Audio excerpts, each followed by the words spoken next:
बिस्मिल्लाहिर्रहमानिर्रहीम। अस्सलाम वालेकुम नाज़रीन ग्रामी, आज की ये वीडियो तमाम अहम है। आज की इस वीडियो में हम बात करेंगे कि मर्द का एक दर्जा औरत से ज़्यादा क्यों है।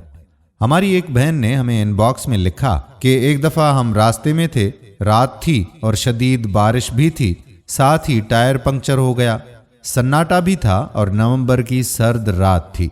गाड़ी एक साइड पर रोकी। 7 साला अरसल भी बाबा के साथ टायर बदलने उतरा और बरसती बारिश में टार्च थामे खड़ा था। आपी, छोटू और मम्मा गाड़ी के अंदर हीटर ऑन किए बैठे थे। छतरी ना होने की वजह से अरसल भी बाबा के साथ मुकम्मल भीग चुका था। हम धुंधलाए शीशों से उन दोनों को सर्दी में भीगता देख रहे थे। आपी, जो हिफ्ज़ के दौरान जब भी मर्दों के एक दर्जा आगे होने वाली आयत पढ़ती तो सवाल किया करती कि मम्मा, अल्लाह ने हमारा एक दर्जा कम क्यों रखा। मम्मा कई मिसालों से समझाती मगर नन्हा जहन अटका हुआ था। उस वक्त भाई को भीगते देखकर बोली कि मम्मा, मर्दों को अल्लाह ने एक दर्जा ज़्यादा क्यों दिया है और हमें क्यों एक दर्जा कम किया है। क्या औरत कमतर है? तो देखो, ये एक दर्जा ज़्यादा ही है।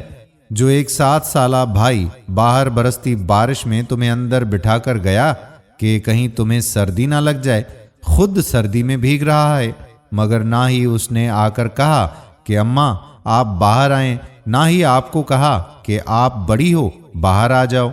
ये एक दर्जा कम ही है कि हम इस वक्त गर्म हीटर चलाए अंदर गाड़ी में बैठे हैं और हमारे हिस्से की तकलीफ बाबा और भाई उठा रहे हैं।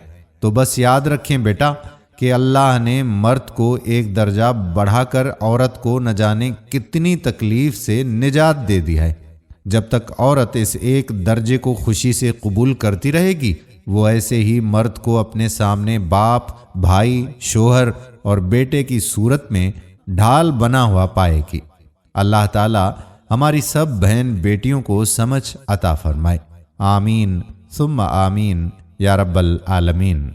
दोस्तों, अगर आपको ये हमारी आज की वीडियो पसंद आई हो तो एक लम्हा ज़ाया किए बगैर इस पैगाम को आम करें, दूसरे लोगों के साथ ज़्यादा से ज़्यादा शेयर करें।